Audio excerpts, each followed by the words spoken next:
Monsieur le maire, mes chers collègues, vous nous demandez d'adopter aujourd'hui une convention de maîtrise d'ouvrage unique entre la métropole de Lyon et la ville de Lyon pour la requalification du cours Victor.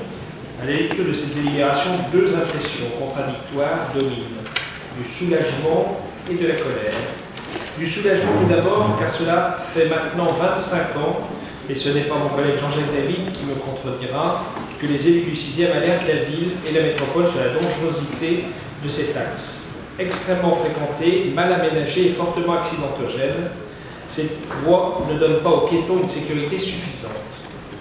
Il est dramatique que ce soit à la suite d'un nouveau tragique accident que la ville et la métropole se soient rendues compte des enjeux et aient enfin lancé des études pour la réalisation d'un premier tronçon en novembre 2019.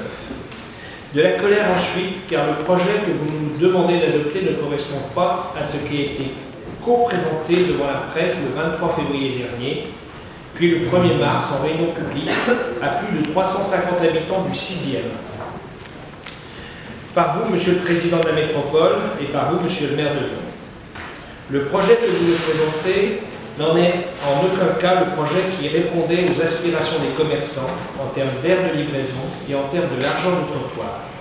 Le projet que vous nous présentez n'est en aucun cas le projet qui répondait aux aspirations des riverains, consultés en nombre par le site Brotteaux.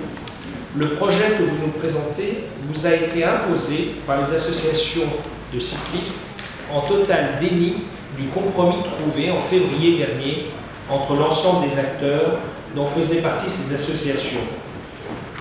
Preuve en est, votre décision, monsieur, de fixer le tronçon de 150 mètres sur les 1,5 km du cours Victor, sans avoir réalisé des études préalables sur l'ensemble de l'axe, et flécher ainsi le profil du tronçon futur. Un non-sens. Nous ne faisons pas de l'anti-vélo, nous œuvrons pour son développement avec du bon sens pour notre environnement. Pour les élus du groupe, les indépendants, la parole publique a encore un sens et une valeur. C'est pourquoi nous ne reviendrons pas sur notre vote et voterons favorablement cette délibération comme nous l'avons fait à la métropole et en arrondissement. Cela ne signifie pas que nous cautionnons vos méthodes. Cela signifie qu'après 25 ans d'immobilisme, cette délibération reste une avancée pour améliorer en partie la sécurité des piétons. Merci.